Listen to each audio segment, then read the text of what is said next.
Hello friends, welcome back to video. நான் உங்கள் ஷஃபீக். இன்றைக்கான வீடியோவில் ஜனநாயகன் தேர்ட் சிங்கிள் செல்ல மகளிர் சாங் தான் நம்ம பார்க்க போகிறோம். அதுக்கு முன்னாடி நம்ம சேனல் யார் சப்ஸ்கிரைப் பண்ணாமல் பார்த்துட்டு மறக்காமல் சப்ஸ்கிரைப் பண்ணிடுங்க. இப்போ வாங்க வீடியோக்குள்ளே போகலாம். நேற்றுக்கு மார்னிங் ஒரு போஸ்டரோட நாளைக்கு இந்த சாங்கை நாங்கள் ரிலீஸ் பண்ண போகிறோம் அப்படின்னு சொல்லியிருந்தாங்க. ஈவினிங் ஒரு ப்ரோமோவோட டைமிங் சொல்லியிருந்தாங்க. 5:04 PM நாங்கள் ரிலீஸ் பண்ண போகிறோம்னு சொல்லிட்டு அந்த ப்ரோமோவில் விஜய் அண்ணாவுடைய வோக்கல் வாவ்.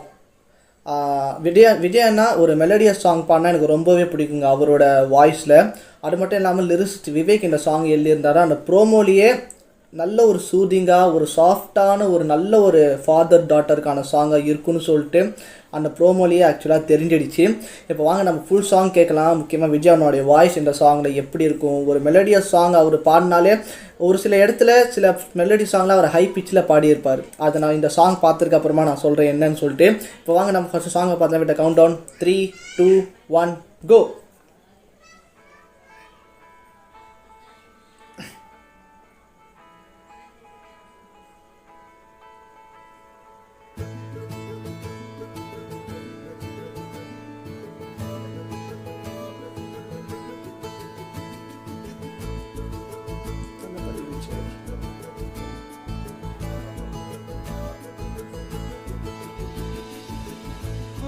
நிலவுகள் வரும் அழகே, கோடி கவிதைகள் தரும் பொருளே, ஓடி வரவெல்லாமே ஒரு பிள்ளையானதே, சிறு சிறு சிரிப்பெல்லாமே என்னை வாழ சொல்லுதே, கண்ணே மணியே. நல்லா இருக்கியா? பேக்ரவுண்டு கோரியோகிராஃபி சிம்பிளாக இருந்தாலும் அழகாக இருக்கியா?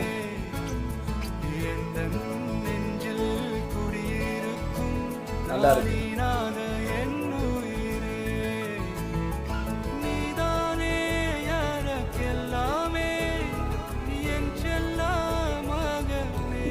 இந்த கொஞ்சம் ஹை பிச்சில் போய் பாடியிருக்காருங்க, அழகாக இருக்காது.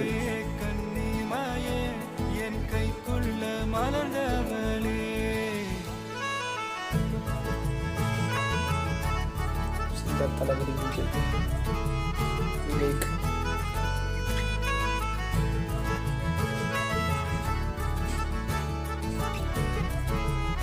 சச்சின் சூரியன் விஷுவல் செம்மையாக இருக்குங்க. ஆனால்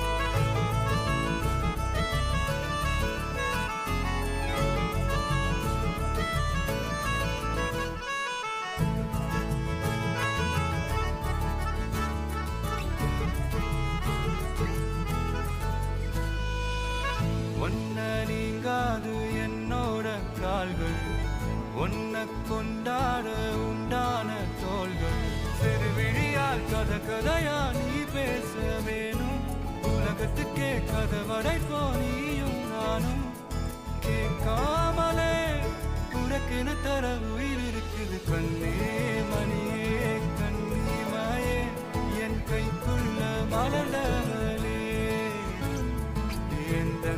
நெஞ்சில் குடியிருக்கும் நானீனாக என்னுயிரே, நீதானே எனக்கெல்லாமே என் செல்ல மகனே, கண்ணே மணியே கண்ணிமாயே என் கைக்குள்ள மலர்ந்தவளே.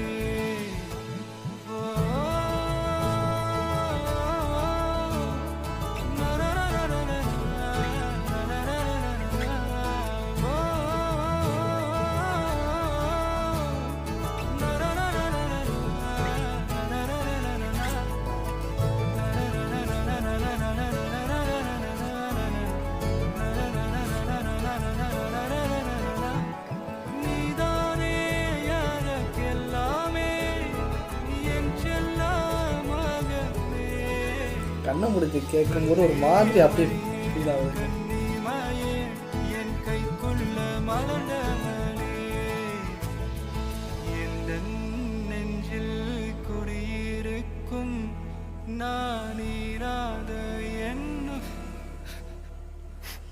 என்ன அழுகுறாரு? ஓய்,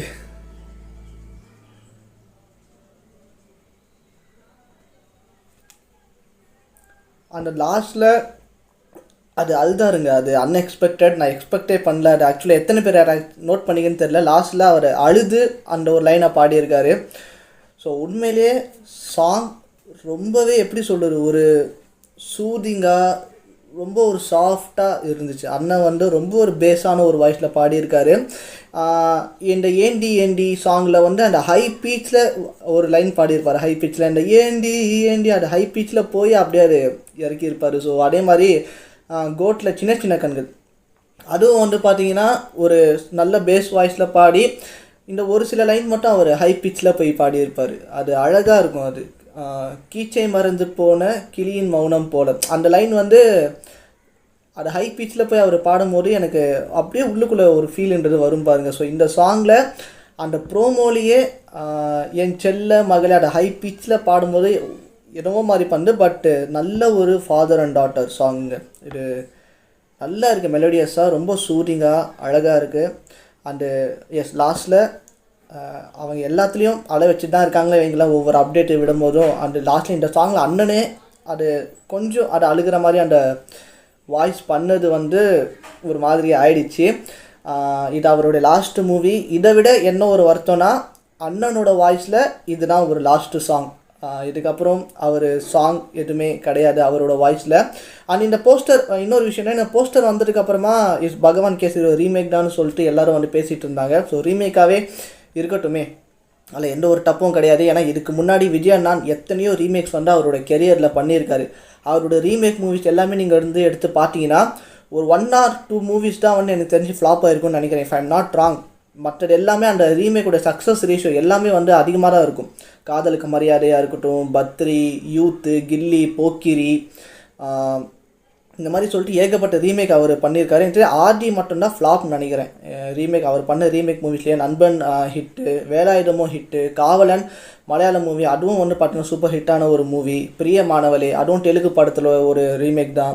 ஸோ இது மாதிரி சக்ஸஸ் ரேஷியோ ஒரு ரீமேக் எல்லாமே அதிகமாக தான் இருக்குது. அஃப்கோர்ஸ் பகவான் கேசரி வந்து ஒரு நல்ல ஒரு கமர்ஷியல் படம். எஸ், விஜய் அண்ணா வந்து ஒரு கமர்ஷியல் ஒரு ஹீரோ தான். ஸோ பகவான் கேசரியில் கமர்ஷியல் எலிமெண்ட்ஸ்க்கு உண்டான எல்லாம் ஒரு கம்ப்ளீட் பேக்கேஜாக இருக்கும். மேபி அது விஜய் அண்ணாக்கு மேபி பிடிச்சிருந்து அந்த படத்தை எடுத்துருக்காங்க. அது அங்கே பாலையா சார் என்ன பண்ணாலும் அது இங்கே தமிழ் மக்களுக்கு எப்படி வினோத் அவர்கள் மாற்றி எடுக்கிறாருன்றது தான் ஒரு முக்கியமான ஒரு விஷயம். ஸோ இது ரீமேக் மூவியாக இருந்தாலும் யாரும் வந்து ஜஸ்ட் இது என்ன கேசரி அப்படின்னு சொல்லிட்டு யாரும் வந்து விட்டுறாதீங்க. ஸோ விஜய் அண்ணா அந்த ரீமேக் மூவிஸ் தான் அவர் அதிகமாக ஹிட்டான ஒரு சக்ஸஸ் ரேஷியோவில் ரொம்ப அதிகமாக இருக்குது. ஸோ ஒரு 1 or 2 மூவி தான் ஃப்ளாப் இருந்துச்சு. ஆதி மட்டும் தான் ஃப்ளாப் நினைக்கிறேன். மற்ற என்ன ஒரு அபவ் ஆவரேஜ் மூவியாக தான் இருக்குமே தவிர அபவ் ஆவரேஜ் ஹிட் கேட்டகரியில் தான் இருக்கும். ஃப்ளாப்ன்றது அந்த ரீமேக் மூவிஸில் அவருக்கு கிடையாது. ஸோ பார்ப்போம், இதுவும் அந்த ஹிட் லிஸ்ட்டில் கண்டிப்பாக இந்த ரீமேக் மூவியும் அமையதான்னு சொல்லிட்டு வெயிட் பண்ணி பார்க்கலாம். பட் சாங் லிரிக்ஸ் விவேக்கு பெரிய ஒரு நன்றிங்க. ஒரு நல்ல ஒரு ஃபாதர் அண்ட் டாட்டர் சாங், சிம்பிளான ஒரு லைன்ஸ் அண்ட் அனியுடைய மியூசிக் சூப்பராக போட்டிருக்கீங்க. ஐ திங்க் இந்த ஒரு சாங் கண்டிப்பாக அப்பா பொண்ணு ஒரு சூப்பரான ஒரு சாங்காக இது வந்து இப்போது ரீசெண்ட் டைம்ஸில் வந்து பெஸ்ட்டு சாங்குன்னு நான் சொல்லுவேன். அந்த நாளைக்கு கிராண்ட் ஆடியோ லான்ச் நடக்க போகுது மலேசியாவில். KVN production back to back காலையிலேருந்து நிறைய அப்டேட்ஸ் கொடுத்துருந்தாங்க, வீடியோஸ் அண்ட் ஃபோட்டோஸோட. அண்ட் நம்ம விஜய் அண்ணனும் மலேசியாவுக்கு போயிட்டார். ரொம்ப ஜாலியாக இருந்தார் மலேசியா. ஆக்சுவலாக ரொம்ப நாளைக்கு அப்புறமா ஒயிட் ஷர்ட் இல்லாமல் ஒரு கேஷுவல் ஃபிட்டோட அவர் ஏர்போர்ட்டுக்கு வந்திருந்தது ரொம்பவே வந்து சந்தோஷமாக இருந்துச்சு. ஸோ நாளைக்கு அந்த ஆடியோ லான்ச் எந்த ஒரு ப்ராப்ளமும் இல்லாமல் சக்ஸஸ்ஃபுல்லாக நடந்து முடிக்கணும். ஏன்னா யாருக்குமே எந்த ஒரு பிரச்சனையும் வரக்கூடாது, எந்த ஒரு பாதிப்பும் இருக்கக்கூடாது. ஏன்னா 80,000 பீப்புள்ஸ்க்கு மேலே அந்த ஸ்டேடியமில் இருக்க போகிறதா சொல்கிறாங்க. எந்த ஒரு ப்ராப்ளமும் இல்லாமல் அந்த ஆடியோ லான்ச் வந்து ரொம்ப பர்ஃபெக்டாக நடந்து முடிஞ்சிடணும். ஏன்னா நிறைய செலிப்ரிட்டிஸ் வந்திருக்காங்க, எங்கெங்கேயும் வந்து நிறைய பேர் அவரை பார்க்கறதுக்காக வந்திருக்காங்க. ஸோ ஏதாச்சும் சின்ன ஒரு மைனஸ் ஆகிட்டாலுமே கூட அதுவே ஒரு பெரிய இஷ்யூவாக மாறிடும்.